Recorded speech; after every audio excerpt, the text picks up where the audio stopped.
लेकिन ये सरकार आई, कोई वैकेंसी नहीं। डेली पेपर लीक का इशू हो रहा है। कुछ ना कुछ ये कोई न प्लान ला रहे हैं, ना कोई विज़न ला रहे हैं। एक तरफ जो है इधर विरोध कर रहे हैं, उधर दुबई जाके बिरयानी खा रहे हैं। पाकिस्तान से हम व्यापारिक समझौता कर ले, इस चक्कर में बैठे हुए हैं नरेंद्र मोदी। 2 गुजराती बेच रहे हैं, 2 गुजराती जो है खरीद रहे हैं। एक IAS नृपेंद्र मिश्रा को अध्यक्ष क्यों बनाएगा राम मंदिर ट्रस्ट का? जब उसको मुकदमा वहाँ पर साधु संतों ने लड़ा तो साधु संतों को बनाना चाहिए था ना। 400 पार वाला मान लूं कि 4000 पार वाला मान लूं कि 80 पार वाला मान लूं, आपने कोयला के क्षेत्र में क्या किया है, आपने स्टील के क्षेत्र में क्या किया है, आपने शिक्षा के क्षेत्र में क्या किया है, आपने संविधान के संचालन में आपका क्या रोल रहा है। कितना देश का प्रधानमंत्री निर्लज और झूठा तो वो 2014 से ही हर मायनों में झूठा है। नमस्कार, आप देख रहे हैं NTV निष्पक्ष। मैं हूं आपके साथ टिंकू शाह। इस वक्त मौजूद हैं उत्तर प्रदेश की राजधानी लखनऊ में। चुनावी सरगर्मियां हैं, चुनावी माहौल के बीच में आज हम लोग पहुंच चुके हैं लखनऊ के सबसे फेमस शर्मा जी की चाय। सबसे ज़्यादा यहाँ पे फेमस है। यहाँ पे काफ़ी पॉलिटिकल लोग आते हैं, तमाम तरीके की बातें होती हैं। चुनावी माहौल है, इस बीच में हम लोग भी आज यहाँ पहुँच चुके हैं। ज़रा लोगों से बातचीत करने का प्रयास करेंगे कि क्या आगामी लोकसभा चुनाव में लोगों की राय क्या है, लोगों का जो वोट देते समय उनकी जो प्रतिक्रिया है वो क्या होंगी, किन किन मुद्दों को लेकर के लोग इस बार वोट करने वाले हैं। नाम होगा भी? मेरा नाम एडवोकेट साजिद मलिक है। मैं पूर्वांचल की धरती से बिलोंग करता हूँ। बड़ा अच्छा परिचय आपने दिया। कहाँ के रहने वाले हैं पूर्वांचल के? मैं गौतम बुद्ध की ऐतिहासिक धरती जनपद सिद्धार्थ नगर से हूँ, जहाँ बुद्ध जी ने शांति अहिंसा का प्रतीक पूरे वर्ल्ड में जो है सर्कुलेट किया था। लोकसभा चुनाव भी सर करीब में है। गौतम बुद्ध नगर का माहौल क्या चल रहा है? लोगों के बीच में जब बैठते हैं तो क्या चर्चाएं चल रही हैं? जिस तरीके से आम जनमानस ने 2 बार माननीय प्रधानमंत्री जी के चेहरे पर जो है वोट देकर ये आशा भरी निगाहों से देख रहे थे कि कुछ ना कुछ हमारे कैरियर को लेकर, हम यूथ की बात करेंगे, हमारे भविष्य को लेकर कुछ एक्सेस प्लानिंग करेंगे और कुछ हमारे लिए जो है एक रास्ता दिखाएंगे।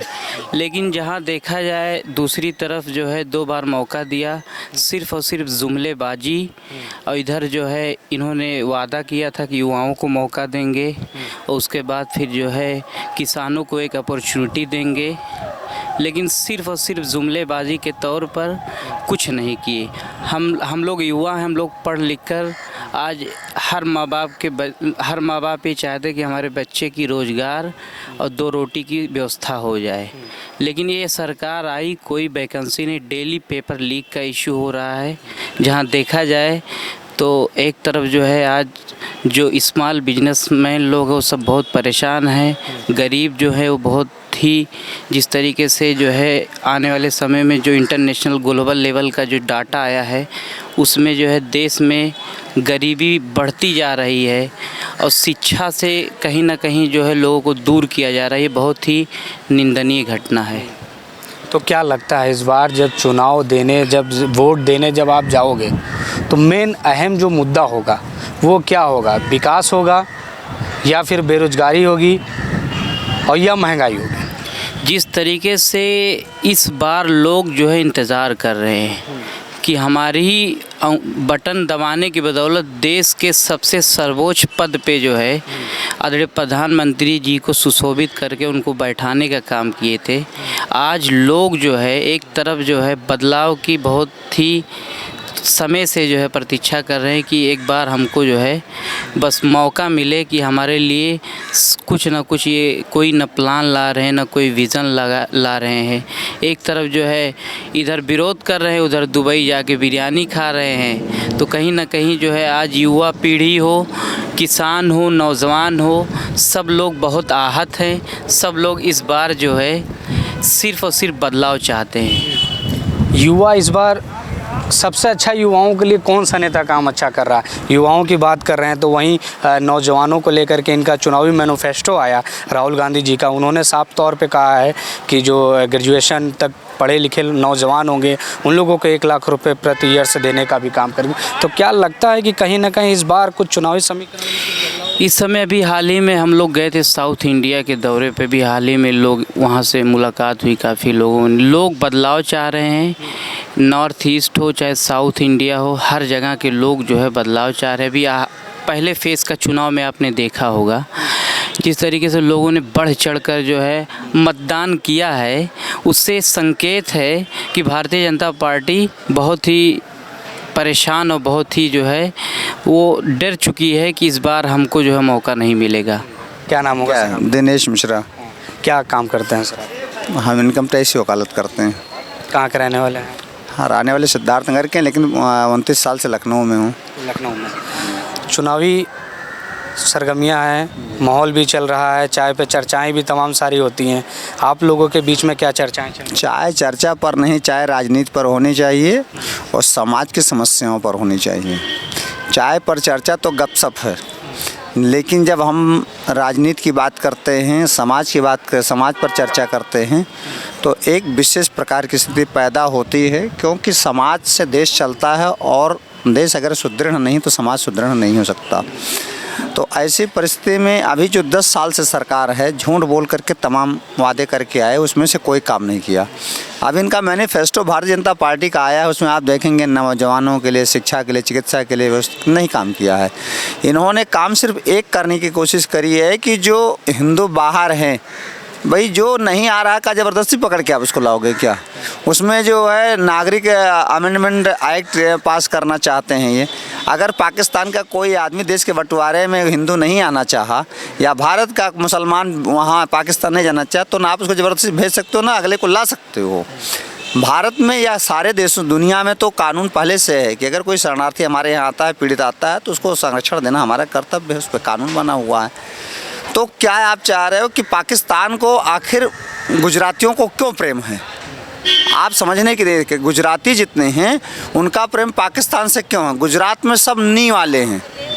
नी शब्द जितने हैं सब सिंध प्रांत से आने वाले हैं, जैसे कमलानी, गट्टानी, हाँ, अंबानी, अडानी, अडवाणी, रूपानी, मेघवानी, ये जितनी शब्द जितने हैं तो सब सिंध प्रांत से आए हुए हैं। तो सब वहाँ पर बैठे हुए हैं। अब आप देख रहे हैं कितना फ्रॉड करके वहाँ वाले भाग रहे हैं। अब वो सोच रहे हैं कि कुछ ऐसी व्यवस्था बना लें कि अगर यहाँ से भागे तो पाकिस्तान जाके आराम से बच जाए, या वहाँ से पाकिस्तान से हम व्यापारिक समझौता कर लें। इस चक्कर में बैठे हुए हैं नरेंद्र मोदी। इनको भारत देश से कुछ भी लेना देना नहीं है। 2 गुजराती बेच रहे हैं, 2 गुजराती जो है खरीद रहे हैं। सब गुजराती खरीद रहे ना। पूरी दुनिया का, भारत भर में जितना भी अरबों खरबों का इन्वेस्टमेंट हो रहा है वो गुजरात में ही क्यों हो रहा है? और प्रांत नहीं है क्या? पूरे भारत में जहाँ भाजपा शासित सरकारें हैं या केंद्र की सरकार है भाजपा वर्तमान में, वहाँ पर केवल गुजरातियों को ही ठेका क्यों मिल रहा है?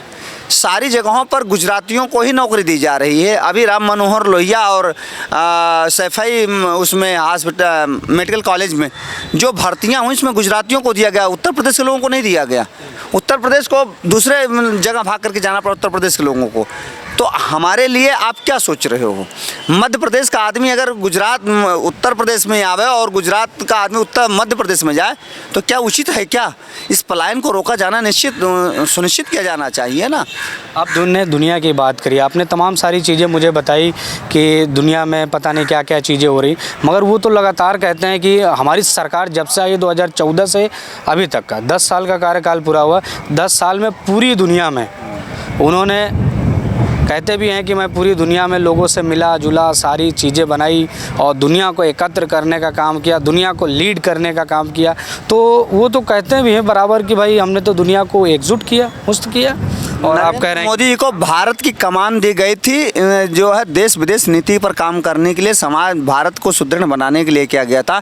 टूरर का पद नहीं दिया गया, विदेश मंत्री भी बनाया गया, एक पढ़े लिखे इसको जो प्रधान आप कह रहे विदेश मंत्री है। विदेश मंत्री तो विदेश में कम घूमा, हमारा प्रधानमंत्री टूरर बन के घूमा और टूरिज्म का उसने प्रचार किया दुनिया में जाकर के। मालदीव में जाके प्रचार किया, गोवा में जाकर के प्रचार करता है ना। वो जाता है ईरान, अमेरिका में जो टूरिस्ट का प्रमोशन करता है, वो जाकर के मंदिर के नाम पर एक टूरिस्ट प्लेस बनाना चाहता है। अरब में जाकर के कहता है कि हमने बना दिया। अब वो टूरिस्ट प्लेस आप बनाने गए ना, व्यापारिक समझौता कर गए हैं आप भारत के लिए क्या किए हैं? भारत में अगर आपने मंदिर बनाई है, सरकारी मंदिर बनाई है, तो उसमें प्राइवेट लोगों को क्यों भरा है? एक IAS नृपेंद्र मिश्रा को अध्यक्ष क्यों बनाएगा राम मंदिर ट्रस्ट का? जब उसको मुकदमा वहाँ पर साधु संतों ने लड़ा तो साधु संतों को बनाना चाहिए था ना। आपने क्यों अनिल मिश्रा को, आपने नृपेंद्र मिश्रा को क्यों बनाया? आप IAS लॉबी को ला करके, आप ब्यूरोक्रेसी को ला करके अब आप शासन सत्ता में दबाव बनाना चाहते हैं कि यहाँ सा जो रिटायर होगा पहले तो उसको अपने यहाँ रखो, अपने ढंग से काम कराओ मनमाने तरीके से। जब वो IAS रिटायर हो जाए या BRS दे दो और उसको लेकर के फिर सत्ता में आ जाओ, उसको विधायक बना दो, MP बना दो, ये आपकी रणनीति है। तो गरीबों का कल्याण वो करेगा क्या? जो IAS IPS सत्ता में बैठा हुआ गरीबों को न्याय देता है क्या? गरीबों के लिए तो काम लगातार वो कर ही रहे हैं। वो तो कहते हैं कि भाई मैंने लोगों को 5 किलो राशन भी दिया और साथ साथ में उज्ज्वला योजना दिया, सबको अपना मकान दिया, किसानों को 2000 समृद्धि योजना दी, तमाम सारी योजनाओं को वो लगातार वो गिनवाते रहते हैं। योजनाएं आपने गिनाई उसमें से कोई चीज़ आपको मिलती है? हमारे पास मकान ऑलरेडी था तो हमें उसकी आवश्यकता नहीं थी। तो अभी तक जो भारत में रह रहा बिना मकान के रह रहा था क्या?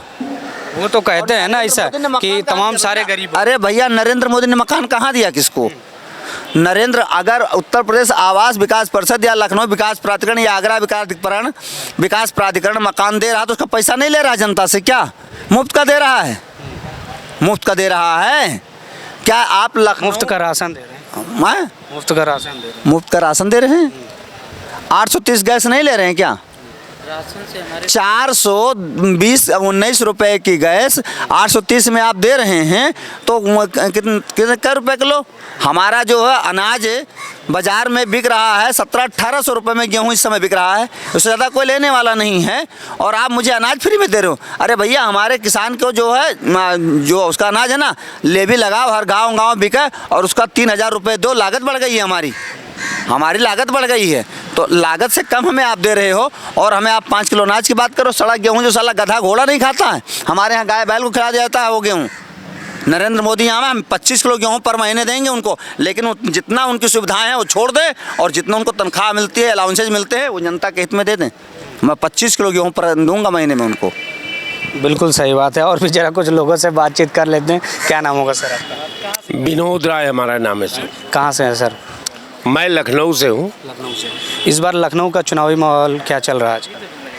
लखनऊ में किसकी सरकार आप लोग पसंद करेंगे, किस प्रत्याशी को चुनना पसंद? लखनऊ की सरकार का चुनाव नहीं हो रहा है, प्रधानमंत्री का हो रहा है। प्रत्याशी को तो चुनाव हो रहा है। प्रत्याशी को तो चुनेंगे आप? बिल्कुल प्रत्याशी को चुना जाए। प्रत्याशी रविदास जी हैं, वहीं राजनाथ सिंह जी हैं, दोनों में से कौन सा? रविदास मल्होत्रा को चुनाव किया जाएगा, इसलिए कि काफ़ी समय राजनाथ जी बड़े नेता थे।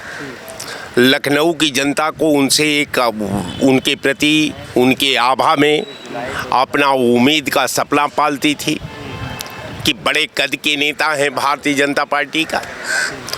आप बड़े कद का नेता अगर मान लीजिए लखनऊ का प्रतिनिधित्व करे तो लखनऊ की तकदीर और तब तस्वीर दोनों बदली जा सकती है। मान लीजिए लगभग 10 साल हुआ उनको, इससे पहले अटल बिहारी वाजपेयी इसका प्रतिनिधित्व करते रहे, इसके बीच में जो है टंडन जी प्रतिनिधित्व करते रहे। अब एक बात हमको समझ में नहीं आई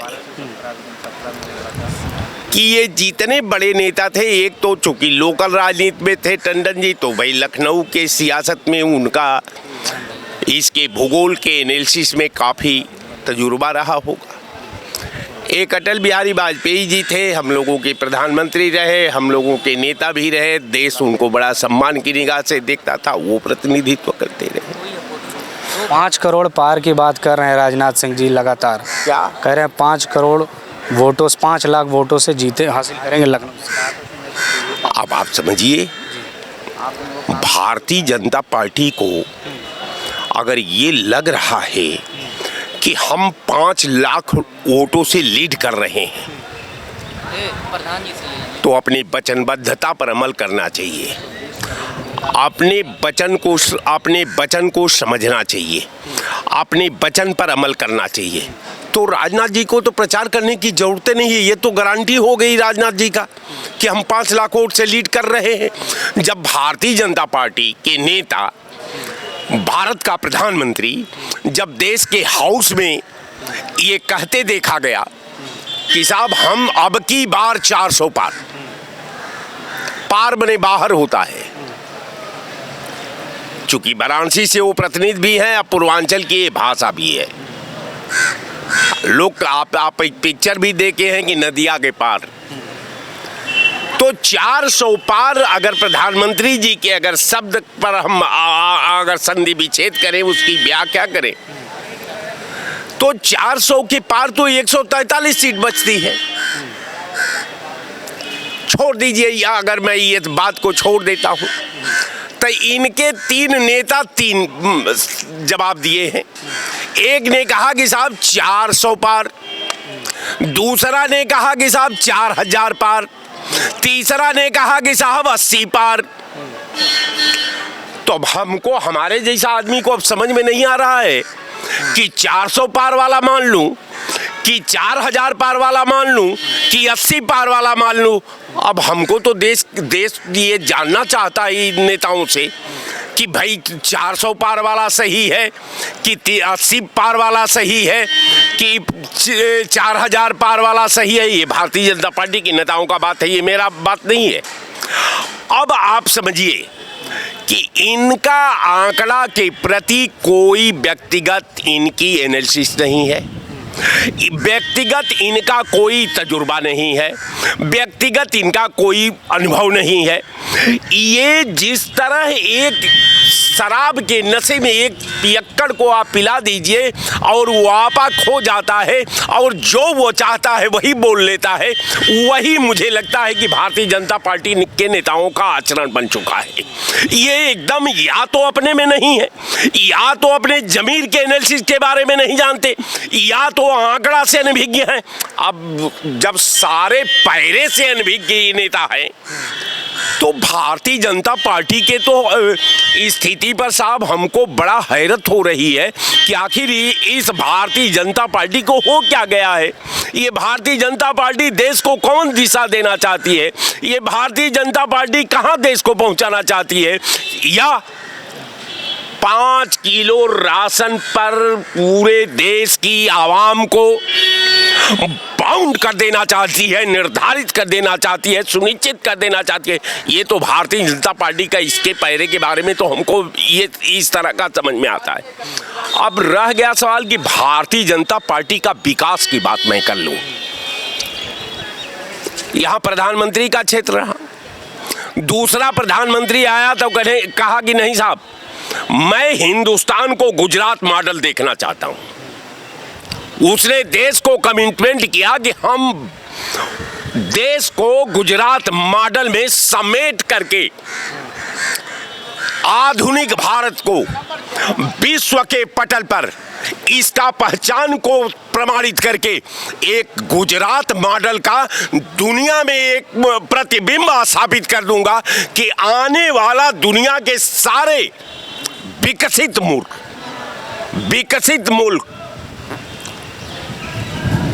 विकासशील मुल्क का बात मैं नहीं करता, अमेरिका हो गया, इंग्लैंड हो गया, ऐसे देश जो विदेशों की बात छोड़िए, आप मुझे बताइए देश का या देश में प्रधानमंत्री इस बार कौन होगा, किसको चुनना पसंद करेंगे, और विपक्ष में इस बार कौन होगा? विपक्ष में तो जो नेता है आप देख रहे हैं, विपक्ष का जो नेता है स्पष्ट है, लेकिन भारतीय जनता पार्टी के आंख को बनवाना पड़ेगा, तब उसे नेता समझ में आएगा कि सामने वाला जो हमारा विपक्ष का लीडर है।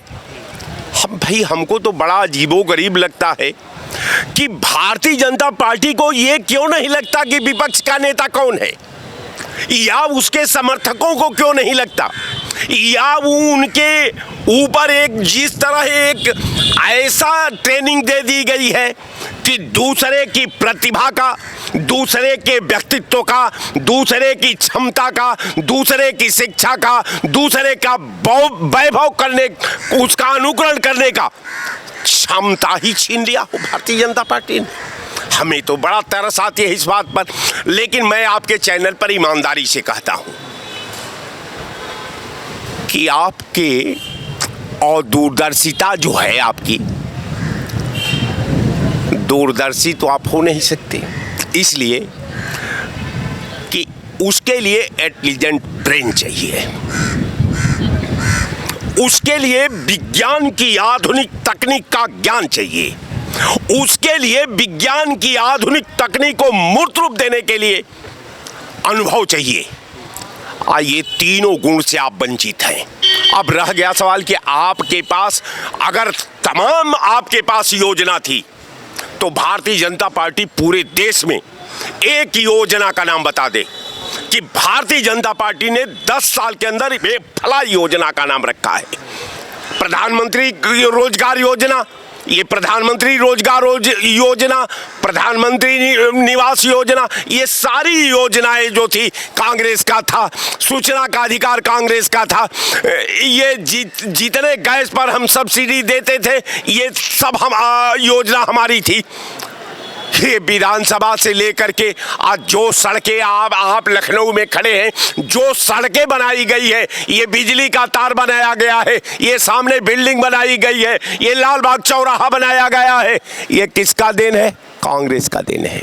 आप अपना कौन मॉडल पेश करना चाहते हैं? आपके मॉडल एक ही है, आपके पास एक ही मॉडल है कि देश को अनुभवहीनता में, देश को नफरत में, देश को बदला में, देश को जलसी में, देश को दाह में आग लगा करके सांप्रदायिक आग इस देश को जला देना आप चाहते हैं। यही आपके पास पॉलिसी है। इस पॉलिसी का किसी भी पार्टी के पास, किसी भी विपक्ष के पास कोई जवाब नहीं। लेकिन स्मरण रहे कि आग भले आप समझ रहे हो कि ये दूसरे का घर जलाएगी, लेकिन आपका घर बच नहीं सकता अगर आग यूं ही सुलगती रहेगी। न मंजिल रहेगी, न बस्ती रहेगी। विकास की बात करते हैं, सबके साथ की बात करते हैं, सबके विश्वास की बात करते हैं। ये कौन विश्वास है? किसका किससे विश्वास है? आप दलित को दलित के नाम पर लताड़ते हैं, आप माइनॉरिटी को मुसलमान के नाम पर लताड़ते थे, आप इस सिख को सिख के नाम पर लताड़ते हैं। आप किसको छोड़ते हैं? आपका बस एक ही मिशन है कि देश आपसे सवाल न पूछ सके, देश ये न पूछ सके कि आपने कल कारखाना देश के अंदर कितना बनाया है, आपने कोयला के क्षेत्र में क्या किया है, आपने स्टील के क्षेत्र में क्या किया है, आपने शिक्षा के क्षेत्र में क्या किया है, आपने संविधान के संचालन में आपका क्या रोल रहा है। आपका तो आपसे तो जनता जानना चाहती है, लेकिन आपके पास कोई जवाब नहीं है। फिर आप आ गए राम पर। और जरा कुछ लोगों से बातचीत करते हैं, क्योंकि चुनाव के बीच में काफ़ी लंबा चर्चाएं हो जाती हैं। क्या नाम है सर? गजानंद अग्रवाल। क्या लगता है सर, आगामी लोकसभा चुनाव करीब में है, किन मुद्दों को लेकर के इस बार वोट पड़ेगा? विकास के नाम पे। विकास के नाम पे। विकास किस टाइप का विकास हुआ है, क्या कुछ हुआ है? सबसे बड़ी बात है आज आप सुरक्षित खड़े हैं, आपकी रेपुटेशन है, बहुत बड़ी चीज़ है। आदमी अपनी सुरक्षा बहुत बड़ी चीज़ मांगता है, और विकास पूरे वर्ल्ड में हुआ है। आज इंडिया का नाम है, लोग पहचानते हैं इंडिया को। पहले कोई नेता जाता था वर्ल्ड में, कहीं ऐसे खड़ा रहता था किनारे, कोई पूछने वाला नहीं था। आज वर्ल्ड में नाम है इंडिया का, सिर्फ मोदी जी की वजह से। वहीं राहुल गांधी जी का मैनिफेस्टो आपने पढ़ा होगा, उन्होंने साफ साफ कहा है कि नौजवानों को 1 लाख रुपए प्रति वर्ष देने का काम करेंगे, और साथ में उन्होंने ये भी बता दिया कि 30 लाख नौकरियां भी देने का काम करेंगे। तो क्या रुपए नहीं दे पाएंगे, वो कुछ भी नहीं कर सकते। वो इस लायक होते तो आज कोई समस्या ही ना होती देश में। विपक्ष के सामने कोई चेहरा नजर नहीं, कोई नहीं, जीरो। 400 प्लस। आपका भी मानना है कि 400 पर 1%। विपक्ष फिर कहाँ जाएंगे? अब ये जहाँ भी जाए, इतनी बड़ी दुनिया है। विपक्ष को आने नहीं देंगे। देखिए विपक्ष लगातार मजबूती के साथ उतर रहा है। फिर हम आपको यहीं मिलेंगे। जगह जगह वो लोग जा रहे हैं, फिर हम आपको यहीं मिलेंगे। जगह जगह वो जा रहे हैं, बातचीत कर रहे हैं, वो बता भी रहे हैं। आपको यहीं मिलेंगे। बोल दीजिए कुछ। हाँ, 4 जून को फिर हम आपको यहीं मिलेंगे। चलिए फिर 4 जून को ये आपसे मुलाकात होगी। और ज़रा 1-2 लोगों से बातचीत कर लेते हैं और ज़रा समझने का प्रयास करते हैं कि लखनऊ की जनता और इस देश की जनता का क्या है चुनावी मूड। क्या नाम होगा सर आपका? सतपाल सिंह। सतपाल सिंह जी, कहाँ से हैं आप? लखनऊ से ही। लखनऊ से। क्या माहौल चल रहा है इस बार लखनऊ के लोगों के मन में, क्या चल रहा है चुनाव को लेकर? 102 सीटों के परिणाम आपके सामने हैं। लगभग पूरे गठबंधन को अगर मैं कहूँ तो 80 सीटें से 85 सीटें, उसका रीज़न है।